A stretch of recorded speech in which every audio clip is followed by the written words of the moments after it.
Welcome guys, this is engineer Waqas Ahmed और आज के इस सेशन के अंदर हमने एक दफ़ा फिर इंजीनियर अदील जो कि एमईपी एक्सपर्ट है उनको इनवाइट किया और आज बात होगी एमईपी कैरियर के मुतालिक। जो भी इंजीनियर्स इसमें अपने कैरियर को फाइंड आउट करना चाहते हैं, मैकेनिकल इंजीनियर्स हैं, इलेक्ट्रिकल इंजीनियर्स हैं, इंडस्ट्रियल या फिर केमिकल इंजीनियरिंग, इसके अलावा भी आज और भी इंजीनियरिंग सेक्टर्स के अंदर जो सब ब्रांचेज है मैकेनिकल की या और इंजीनियरिंग डिसिप्लिन की, कौन कौन लोग एमईपी के कैरियर को ज्वाइन कर सकते हैं। आज हमारे साथ हैं इंजीनियर अदील नजीर। वेलकम मियां अदील नजीर साहब इन दिस सेशन।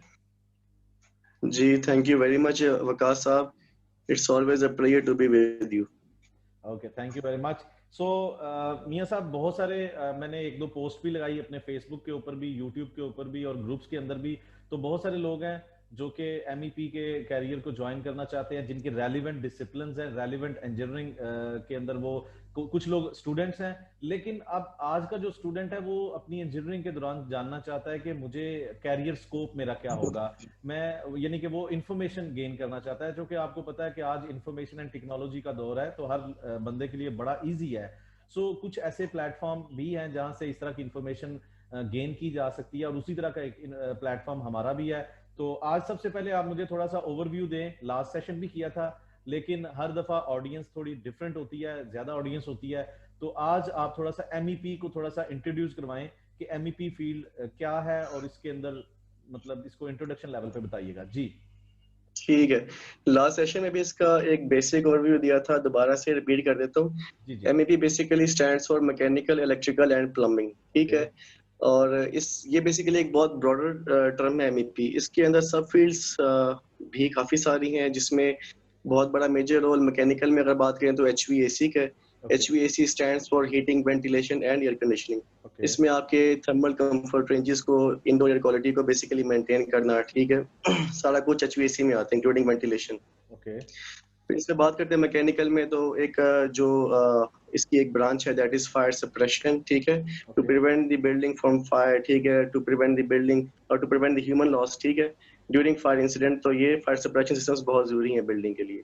फिर अगर इलेक्ट्रिकल में बात करें तो बिल्डिंग में हमारे पास बिल्डिंग की अपनी पावर डिस्ट्रीब्यूशन सिस्टम्स हैं, लाइटिंग सिस्टम्स हैं, आईटी सिस्टम्स हैं, कंट्रोल सिस्टम्स हैं। देयर आर मेनी सिस्टम्स जो कि इलेक्ट्रिकल में भी फॉल करते हैं, बिल्डिंग से रेलेवेंट जितने भी हैं।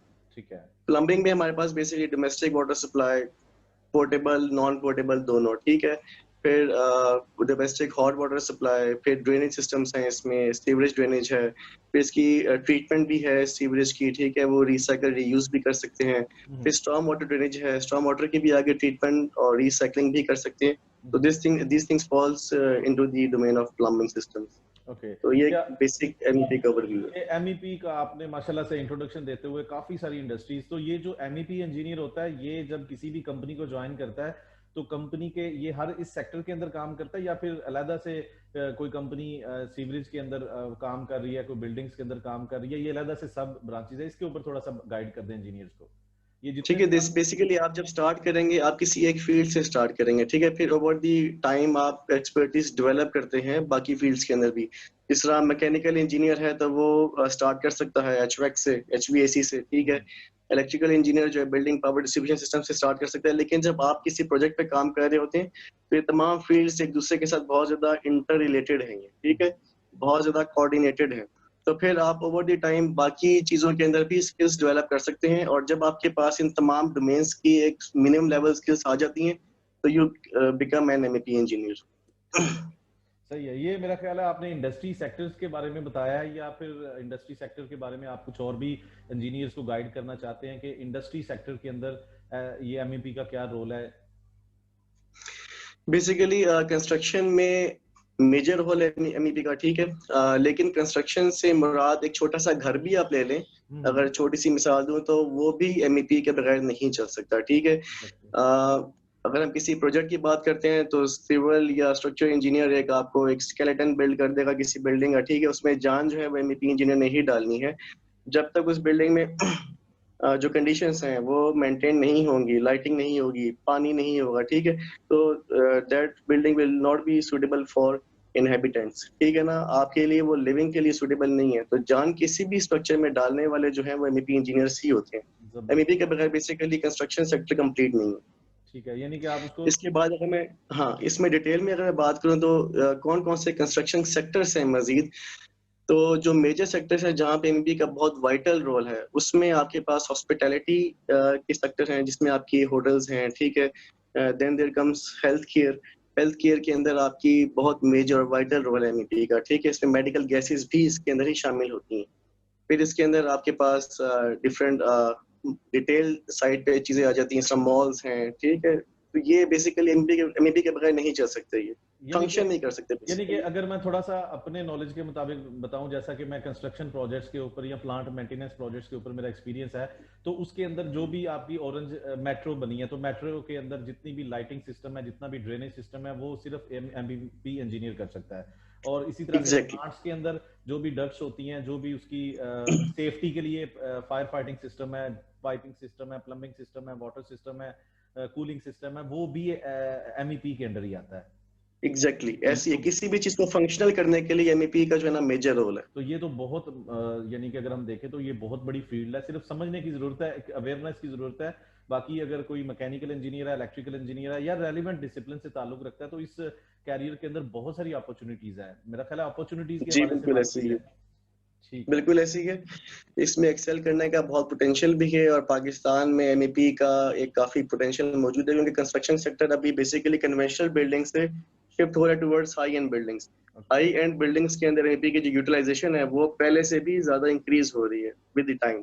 ठीक है। तो अभी अभी रिसेंटली एक प्रोजेक्ट की यानी कि समझ लें कि उसका इनागुरेशन किया गया लाहौर के अंदर, लाहौर सिटी के नाम से। आई गेस कि अगर मैं गलत नहीं कहूँ तो 1 लाख एकड़ के करीब लाहौर सिटी को जो है ना, रावी दरिया रावी के साथ साथ डेवलप और high rise buildings just like Dubai, तो उस तरह की जो बिल्डिंग्स है यहाँ पे कंस्ट्रक्ट करने की तरफ जा रहे हैं। तो मेरा ख्याल है और ज्यादा ये बड़ा मेगा प्रोजेक्ट है, मेरा ख्याल है जी ट्रिलियंस के अंदर प्रोजेक्ट होगा। तो इसके अंदर तो बहुत सारा फिर एक स्कोप होगा एमईपी का। जारी बात है, जैसे आपने कहा कि स्ट्रक्चर बनाना सिविल स्ट्रक्चर इंजीनियर का काम है, लेकिन उसके अंदर जान डालनी। और फिर कोई भी प्लांट है, जैसे कि वाटर ट्रीटमेंट प्लांट है, या फिर ड्रेनेज सिस्टम है, या फिर रोड्स हैं, कहीं पे भी पाइपिंग, इलेक्ट्रिफिकेशन या फिर सेफ्टी के मतलब वो एमईपी ही करेगा।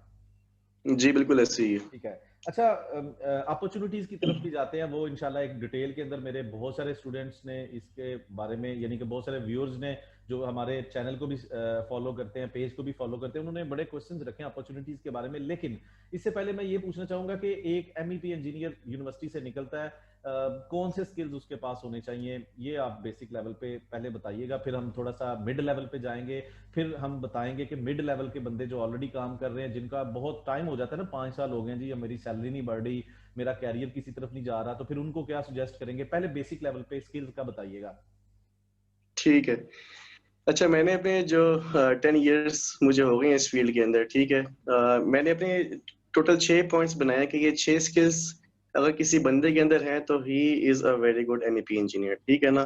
अगर तो इसमें से इन 6 स्किल्स में से कोई स्किल अगर कम है तो he needs to do some work on that skill as well, ठीक है। ओके। अब पहली स्किल जो है जिसको बहुत ज्यादा इंजीनियर्स खास वाले भागते हैं जिससे ना, that is the 2D CAD drafting या मॉडलिंग, ठीक ओके। है। हम कहते हैं जी ये हम बस इंजीनियर बन गए हैं, तो अब हमारा काम ये नहीं है कि हम जो है प्लान्स बनाएं, ठीक है, ड्राइंग्स बनाएं।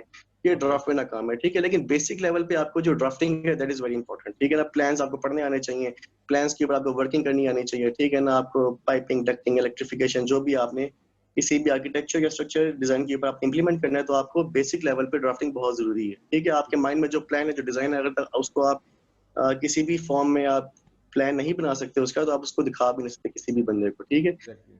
इसकी एडवांस लेवल है बिल्डिंग इंफॉर्मेशन मॉडलिंग, इसको हम BIM कहते हैं, ठीक है। ये साइड बहुत पुरानी नहीं है, ठीक है। ये एडवांसमेंट ऑफ टेक्नोलॉजी के साथ ये अभी नई इंट्रोड्यूस हुई है। पाकिस्तान में भी इसके अंदर बहुत ज्यादा काम नहीं हुआ हुआ। Building information modelling basically 2D का ड्राफ्टिंग से काफी डिफरेंट है। इसमें बेसिकली जो आर्किटेक्चर प्लान्स हैं वहां से स्टार्ट होता है, दैट कम्स स्ट्रक्चर प्लान, फिर आता है आपका एमईपी का प्लान, ठीक है। खूबसूरती इस चीज की ये है कि इसमें आपका तमाम फ्रॉम स्क्रैच टू फाइनल आपका बहुत अच्छा कोऑर्डिनेटेड होता है, आपका जितना भी काम है, ठीक है। इसमें आपकी कन्वेंशनल ड्राफ्टिंग से डिफरेंस ये है कि इसमें बने बने टेम्पलेट्स होते हैं, you have to use those templates, उसके अपने अपने प्रोजेक्ट पे डालना है, और आपके पास जो बेसिकली एक बहुत ही अच्छा वेल कोऑर्डिनेटेड प्लान आपके सामने मौजूद होता है। ओके। For implementation. अच्छा, इसमें एक उसके चीज, बाद है एक कि चीज एक जी चीज ये जो बेसिक लेवल पे था, ये जो बेसिक लेवल पे जो फ्रेश इंजीनियर्स हैं उनके लिए आप कह रहे हैं कि 2D मॉडलिंग जो है वो इंपॉर्टेंट है, जो बिम है वो थोड़ा सा मेंशन कर दें, क्योंकि जो भी सुनने वाले होंगे फिर इसमें कंफ्यूज ना हो। ये फिर उन लोगों के लिए बिम ठीक है। जो कि 4 से 5 साल का तजुर्बा हासिल कर चुके हैं। एम आई राइट? मैं तो ये कहता हूँ कि बंदे को ना शुरू से ही देखिए, स्टार्ट आपने 2D ड्राफ्टिंग से की है, ऑटोकैड यूज किया आपने, बेंटली माइक्रो स्टेशन यूज किया, जो भी टूल आपने यूज किया है, ठीक है ना। उसके बाद आप कॉन्सेप्ट्स अपने डेवलप करें टुवर्ड्स बिम, ठीक है। बिम में जो सबसे ज्यादा renowned software that is Revit. Okay. Revit के ऊपर आप जब प्रैक्टिस करेंगे तो इट्स नॉट डिफिकल्ट, ठीक है ना। जस्ट आप किसी भी चीज को करने के लिए आप फैसला कर लें, आप मोटिवेशन अपने अंदर पैदा करें, आप वो चीज कर सकते हैं, ठीक है। तो आप एक दिन में नहीं कर सकते एक्सेल किसी चीज के अंदर, इट कैन टेक अराउंड 2 और 3 years आप उसके अंदर एक्सपर्टीज हासिल करेंगे, लेकिन स्टार्ट आपने आज से ही करना है, ठीक है ना। तो मेरा कॉन्सेप्ट बेसिकली ये है। सो गाइस, तो जो फ्यूचर की नीड्स है जो जी। भी इस बड़े एक गोल्डन पॉइंट्स हैं, मैं अभी दोबारा बता देता हूं। जो इंजीनियर अदील हैं, ये he is expert in MEP in Pakistan and he is working in multinational company. ये पॉइंट्स आप नोट डाउन करते जाएं and he is guiding you as per the industry. ये कोई बुक वाली चीजें आपको गाइड नहीं कर रहे। जो लोग भी इस वक्त हमें सुन रहे हैं, हमें देख रहे हैं, उनको ये हमारा ये नहीं है कि सुन के आपने वीडियो खत्म, तो बिल्कुल आपकी वो ये चीजें इंप्लीमेंट करनी है ताकि आप इससे फायदा हासिल करें। जी इंजीनियर अदील साहब, दूसरा पॉइंट जी। दूसरा पॉइंट तो हो गया बिम का, ठीक है। ठीक है। तीसरा पॉइंट है that is the practical construction knowledge, ठीक है। कोई भी बंदा अपने लैपटॉप या सिस्टम पे बैठ के ऑटोकैड या किसी चीज के ऊपर डिजाइन करेगा या टूल यूज करेगा, जब तक उसको साइट के चैलेंजेस का नहीं पता, वो अपने डिजाइन में उन चैलेंजेस को इम्प्लीमेंट नहीं करेगा, ठीक है। उनके सोल्यूशंस नहीं यहाँ पे डिलीवर करेगा। तो डिजाइनर को चाहिए कि वो फ्रिक्वेंटली साइट्स के विजिट करें, जो वहाँ पे टेक्नीशियंस हैं या फिर जो भी आपके वहाँ पे लोग काम कर रहे हैं फिजिकली, उनसे आप पूछें कि जो डिजाइन मैंने बनाया था that is suitable for implementation, या उसमें कुछ बेहतरी की गुंजाइश है।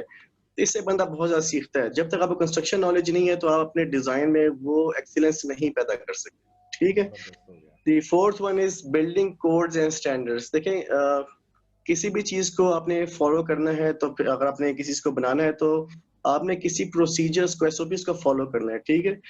अब नाउ इज द टाइम कि अपनी टेक्स्ट बुक से आप बाहर निकले, आप जो इंटरनेशनल टेस्टेड एंड आपके जो ट्राइड एंड टेस्टेड जो मेथड्स हैं, जो कोड्स हैं, स्टैंडर्ड्स हैं, आप उनको फॉलो करें, उनको रीड करें। उनको याद करने की जरूरत नहीं है, आप उनसे आप फेमिलियर हो जाएं। जब कोई प्रोजेक्ट आए तो आप उनको बेसिकली उसमें से जो आपकी रिक्वायर्ड नॉलेज है वो आप एक्सट्रैक्ट करें, अपने प्रोजेक्ट पे इंप्लीमेंट करते जाएं, ठीक है। इसके ऊपर हम बाद में भी बात करेंगे, कोर्स के ऊपर। मेरे ख्याल में अभी मैं वो 6 पॉइंट्स कंप्लीट कर लूंगा। सो 4 पॉइंट्स आपने बता दिए, तो फिफ्थ पॉइंट के ऊपर अब आप बात करेंगे जी। अच्छा, फिफ्थ पॉइंट जो है ये बड़ा ही मतलब कि नाजुक पॉइंट है ये, जिससे कम्युनिकेशन की मैं बात करूंगा। कम्युनिकेशन अनफॉर्चुनेटली इंजीनियर्स के अंदर ये स्किल डेवलप नहीं होती है। यूनिवर्सिटी में बच्चों की ग्रूमिंग नहीं करते हैं, ठीक है। जब वो इंडस्ट्री में आते हैं तो उनको the way of how to interact with the other stakeholders उनको नहीं पता हमने कैसे बात करनी है, ठीक है। इस चीज के ऊपर हमें बहुत ज्यादा काम करने की जरूरत है। जब तक आप किसी भी क्लाइंट को कन्विंस नहीं कर सकते तो फिर आप क्या प्रोजेक्ट, किसी प्रोजेक्ट पे काम भी नहीं कर सकते आप, ठीक है। Communication is very important for the young engineers, ठीक है। उसके ऊपर काम करें, शर्माने की जरूरत नहीं है। अगर आपके पास वो अच्छी एक्सपर्टीज या स्किल्स नहीं है कम्युनिकेशन की, आप डेवलप करें अपने अंदर। बंदा इंसान ये है कि आहिस्ता आहिस्ता किसी भी स्किल को टच करता है जो उसकी वीक है, उस पे काम करता है तो उसकी ऑटोमेटिक डेवलप हो जाती है उसके अंदर। तो ये एक बहुत जरूरी पॉइंट है। And the last point, the six point is team work.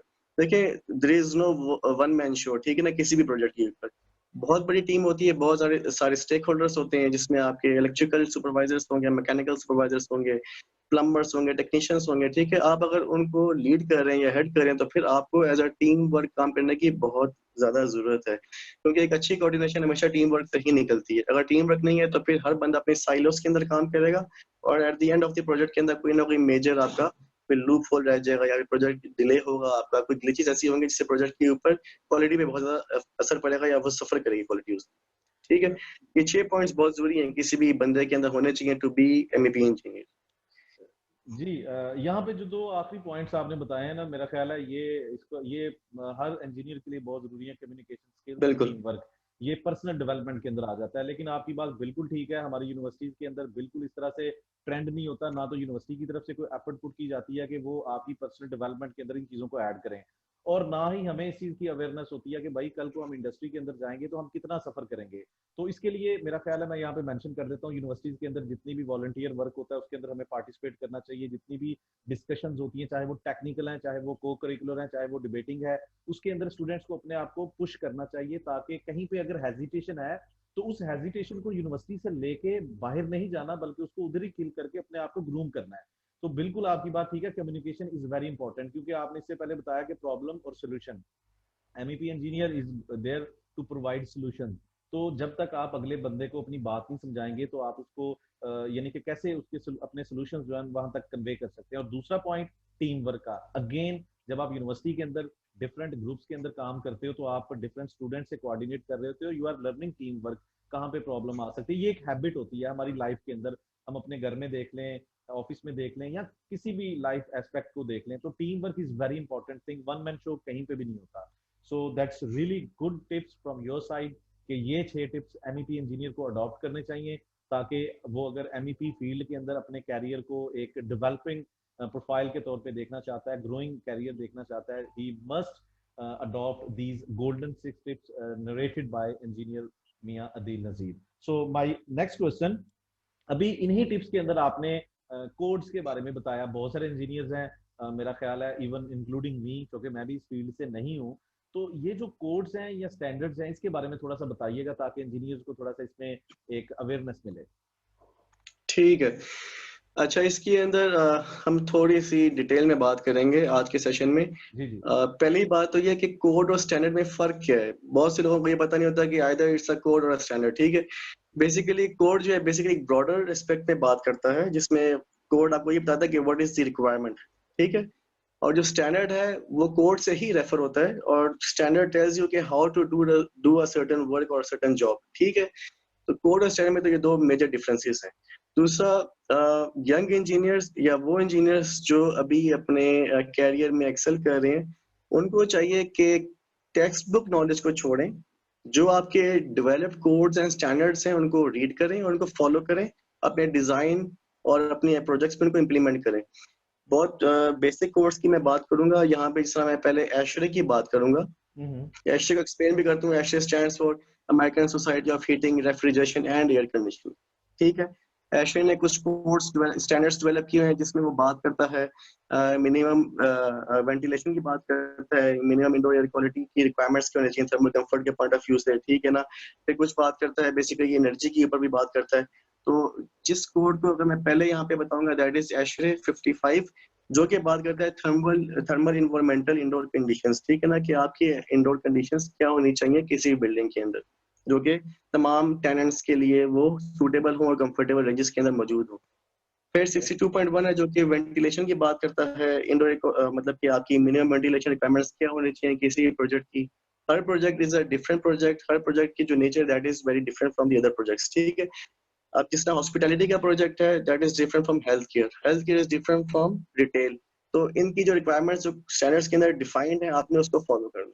ठीक है, फिर जो एक स्टैंडर्ड बहुत ज्यादा यूज होता है इंडस्ट्री में HVAC की, दैट इज ASHRAE 90.1, जो कि एनर्जी से रिलेटेड एनर्जी स्टैंडर्ड है for building except low rise buildings, जिसमें हम रेजिडेंशियल की बात नहीं करते, कमर्शियल बिल्डिंग्स की बात करते हैं। Okay. और जो सबसे एक लीडिंग रोल जो बाहर की इंडस्ट्री में यूज होता है, that is the standard for the design of high performance green buildings. ठीक है, पाकिस्तान में ग्रीन बिल्डिंग का कॉन्सेप्ट बहुत पुराना नहीं है, लेकिन यहाँ पे भी ये कॉन्सेप्ट एग्जिस्ट करता है। ग्रीन बिल्डिंग्स की अगर मैं डेफिनेशन या बात करूँ बहुत ही बेसिक लेवल पे, तो that should be sustainable, that should be energy efficient. ठीक है, इसके ऊपर हम एक सेपरेट सेशन भी कर सकते हैं पूरा ग्रीन बिल्डिंग्स के ऊपर, कि what are the green buildings, क्या प्रीरेक्विजिट्स हैं, क्या रिक्वायरमेंट्स हैं किसी भी एक बिल्डिंग की to be called as a green building. ठीक है, फिर अगर हम लाइफ सेफ्टी कोड की बात करते हैं, जिसमें आपके फायर से रिलेटेड कोड्स हैं, इसमें NFPA जो है that is the leading body जो कि डेवलप करती है फायर सेफ्टी कोड्स को, जिसमें NFPA अगेन मैं बता दूं नेशनल फायर प्रोटेक्शन एजेंसी है, और NFPA 101 लाइफ सेफ्टी कोड और NFPA 1 फायर कोड, ये बहुत इंपॉर्टेंट है।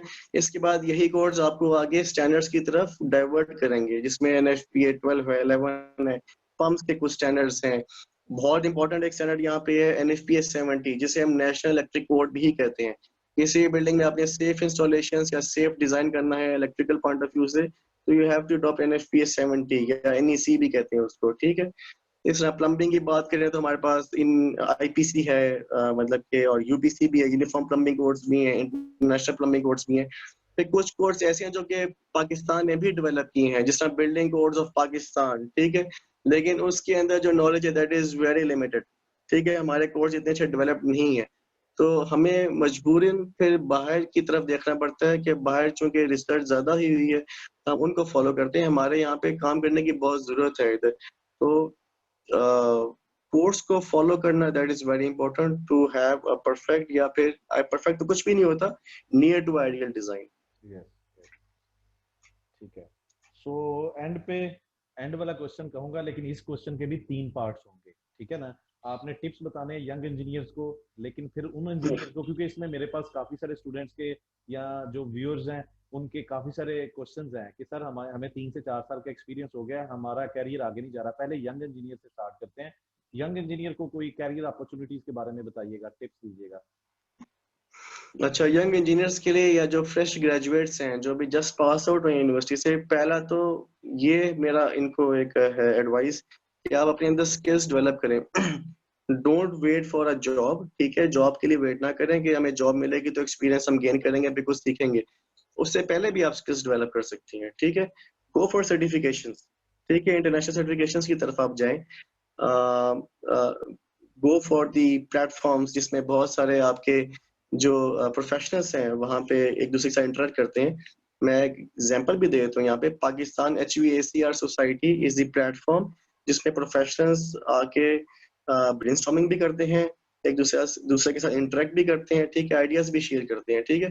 तो ऑटोमेटिकली आपकी स्किल्स यहाँ पे डेवलप होंगी। ऐसी सोसाइटीज को, ऐसे प्लेटफॉर्म्स को आप लाजमी ज्वाइन करें, शर्माएं मत, जाएं वहाँ पे, ठीक है, इंटरेक्ट करें, कुछ ना कुछ आपको मिलेगा वहां से।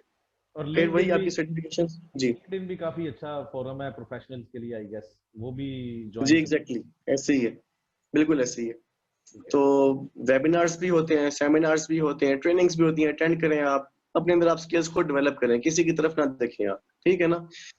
तो जो हमारे इन स्किल्स को सीखने के बाद एक इंजीनियर, उसको जॉब नहीं मिलती, इन स्किल्स को सीखने के बाद आप फ्रीलांसिंग भी कर सकते हैं। एग्जैक्टली आप बिल्कुल MEP के लिए फ्रीलांसिंग भी कर सकते हैं। आपके पास बहुत सारे यहाँ पे ऐसे आर्किटेक्ट्स मौजूद होंगे, ऐसे क्लाइंट्स मौजूद होंगे that would be looking for MEP design, ठीक है, आप फ्रीलांसिंग कर सकते हैं उनके लिए, ठीक है ना, आप डिजाइन बना के दे सकते हैं, you can earn money from freelancing as, okay. ठीक है। तो बहुत सारा पोटेंशियल है इसके अंदर। फिर जो इंजीनियर्स हैं जिनको 4-5 साल हो गए एक्सपीरियंस और वो अभी स्टक है अपने कैरियर के अंदर, पहले तो मैंने जो 6 स्किल्स बताई हैं वो डेवलप करें, और उसके बाद फिर अपने अंदर देखें, एक बहुत बड़ा क्राउड है यहाँ पे पाकिस्तान में, अनफॉर्चुनेटली इंजीनियर्स बहुत ज्यादा होते जा रहे हैं, और जॉब जो आपकी मार्केट है शायद श्रिंक हो रही है या फिर वहीं पर स्टैग्नेंट है। तो उस क्राउड में से अपने आप को डिस्टिंग्विश करने के लिए आपने कुछ ना कुछ नया करना है। वो नया क्या है, बेसिकली बहुत सिंपल सी बात है, बैचलर्स डिग्री आपके पास है उसको आप छोड़ें, अब आप कुछ सर्टिफिकेशंस करें, अपने आप को थोड़ा सा दिखाएं यार कि मैं एक शाइनिंग स्टार हूँ फ्रॉम द क्राउड, ताकि आप वहां से पिक हो सकें किसी भी अच्छी जॉब मार्केट के लिए। एग्जैक्टली। ठीक है। सो ये आज आपके कुछ टिप्स थे, कुछ बड़े अच्छी चीजें थी। मेरा ख्याल है कि यूनिवर्सिटी के अंदर बड़ी महरूमी होती है। हम लोग भी आज से 10 साल पहले ग्रेजुएट हुए थे, आज भी यूनिवर्सिटी का वही हाल है। स्टूडेंट्स को उस लेवल पे चीजें नहीं मिलती, क्योंकि जब आप यूनिवर्सिटी की बाउंड्री लाइन क्रॉस करते हो ना, यूनिवर्सिटी से बाहर आते हो, तो बाहर का माहौल बिल्कुल रुथलेस है। आपकी डिग्री जो है ना, वो इंडस्ट्रियलिस्ट को नहीं चाहिए, उसको चाहिए उसके प्रॉब्लम्स को जो सोल्यूशन दिया जाए। तो वो सोल्यूशन हमेशा स्किल से आता है। मैं भी अक्सर बेशतर इस पे वेबिनार भी करता हूँ कि भाई try to become a skilled engineer rather than to be a simple engineer.